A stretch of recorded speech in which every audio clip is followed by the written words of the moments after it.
What's going on YouTube? This is Fury bringing you the second part in this week's tutorial Tuesdays and Thursdays on Standoff Hardpoint. As you can tell in the title, this is actually about objective players and submachine gun role players. I know in my previous video I stated that it would be about aggressive ARs, but since my team didn't really use an AR on this map lately, I figured I might as well just stick with doing objectives now and then trying to get you guys a good couple of gameplays with my team using main slaying AR players to try and maintain dominance on the hills. So let's get started with objectives. There's four main things that objective players want to do to ensure that their team wins. One of them is rotating from hill to hill.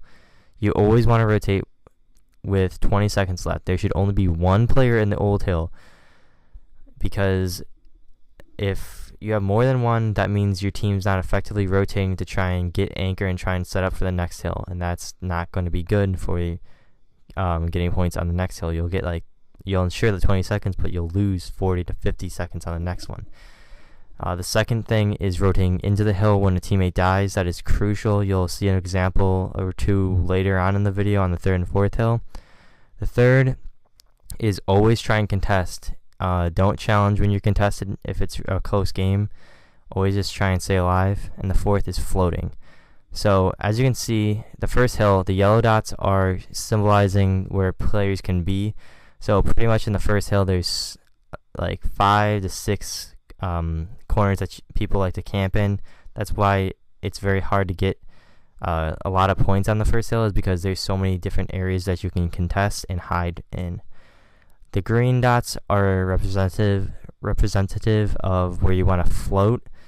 You always want to have someone floating in brown so they can't push through brown, because going through brown is a very secure, protected way to get to the hill.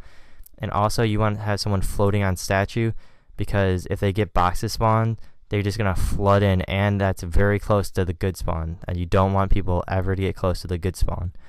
So as you can see, the first example is on Freaking Geekin', and I didn't really go over through breakouts because as OBJs it's just important to get to the hill. As long as your breakout allows you to get into the hill and get some control of the hill, it's usually fine. So on this example, you're going to see Freakin' just stay in this corner, not do anything stupid, not try and poke out of the hill fully, and he's just trying to stay alive and grab as many points as possible and scrap as many points on the middle hill. He dies, but he does get his job done. He gets 17 seconds on the hill, which is very important. So moving on to the second hill, it's going to be, again, yellow dots are where objective players are going to be positioned in the hardpoint. As you can see, its top green is a very good spot because they can shoot down onto the enemy coming from red. And the other really good spot is behind the back door. It's very hard to see. If you're coming from back alley, it's very hard to see the guy in that corner unless you take a good hard look at it. So people who rush in usually don't check that spot very often. I know ARs is very hard to do because SMGs obviously have the vantage point on you. And then the other really good corner that people like to go to, especially when they're contesting, is when you go to the front door in the right corner by the supplies. And the green dots, there's a lot of places you can float. If they're coming from red, you want to usually be by boxes or L wall to try and keep them away as far as possible from getting to top green and getting to the green dumpster. And if they're coming from gas, you want to be pushed up on gas, making sure that they can't even try and get close to the front door. And the anchor should be taken care of wherever else needs to be filled in. So anchor also does help with filling in and floating. So as you can see, this is going to be a good break by Clips. He takes his time. It's always very important to be patient as an OBJ. Wait till you get a full clip and then just try and make small little moves to try and get in the hard point. So as you can see, he gets a nice 2-piece and then moves in the hill, grabs the 3-piece, and gets that hill time, which is very important on the second hill. Especially as you can see, we're down by a lot. And another thing about hardpoint is to always keep calm. It's not hard to come back on hardpoint. we were down obviously 70 points at least on this, and the same map you can see, he came back. So as you can see, I die, but then Freakin is going to be doing he's gonna rotate in, so he knows that I died, and as you can see, I die right here, and he rotates in immediately. This is what you have to do all times as an OBJ. And as soon as he gets the kill, he moves up top where I was, and as you can see, someone else is on bottom. So it's all about the constant flow of the objectives and all of the players, for that matter. Communication is very key in Hardpoint, because you have to communicate who's going to rotate where, who's watching what, who's rotating to the next hill. That's a lot of communication going on there, and that's what makes the good teams good at Hardpoint, like Complexity. They have lots of small chat, like this call it, and that's what makes them so good. So moving to the third hill, as you can see, there's a lot of, again, corners that you can hide in on the third hill. The favorite one that I see the most, about like 90% of the time, is they always go behind bed. Is the first place they go when in the Hardpoint. And if you have FMJ on and you're a M8 player, you can wallbang that wall very easily. The other spot is ladder corner, so you can sound whore people coming up ladder, and then be able to watch your jump up window, and if you hear them coming from ladder, you can turn around and look at ladder. And also another common spot is top stairs. So any corner will really do in this hill, and the green dots are either, it's depending on where your Slayer is set up. If he's set up on hay, you want to set up on back alley and yellow to make sure that they can't get to the jump up.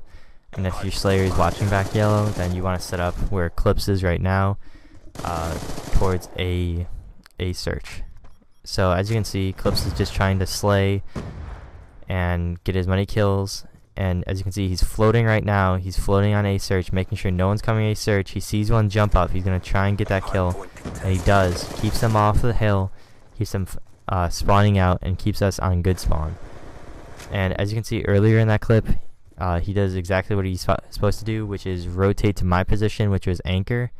He picks up the anchor kill, and then he's free to roam and make sure no one else can even get close to the anchor. And then from these floating positions, most often you can rotate to the next hill. So as you can see, he was floating a search. He just pushes through a search to get to the next hill, which is very effective. And as you can see, it's the same clip, but Freakin, someone gets killed in the hardpoint, and Freakin immediately rotates into the hill. This is very important. Again, whenever someone goes out, try and communicate who's going to rotate to the next hill, who's going to rotate into the hill, and who's going to be floating where. So, very important. And also, when you die, you have to call out, because if you don't, then the OBJs aren't going to know where to look. Or Slayers, for that matter. So, moving on to the fourth hill. Again, lots of corners you can set up. Behind the stairs is a very common spot. Behind the desk is even more common, because it's a nasty head glitch. And when the enemy team is spawning by gas, lots of people like to set up on the farthest right yellow dot in the hardpoint and peer down there if they have an AR and pick them off. OBJs have lots of room to float. One example you're going to see in a little bit is Freakin floating on boxes when they're smoking out Red Street and pushing through. And if you have enough time, you can rotate to gas and make sure they aren't coming through back alley from the third hill. And a least common spot to float is boxes, because it's okay if they fled the hill, because usually most of these hills on Standoff, you're going to have two people in the hill. So there's always two people usually in Candy Hill, the fourth hill, and you're going to see as soon as one dies, we always are rotating in. So as you can see, Clips is just trying to pick up kills. He sees that Nate dies, or Freakin dies, and he rotates in immediately. And then as soon as Nate spawns up, he immediately takes over where Hunter was.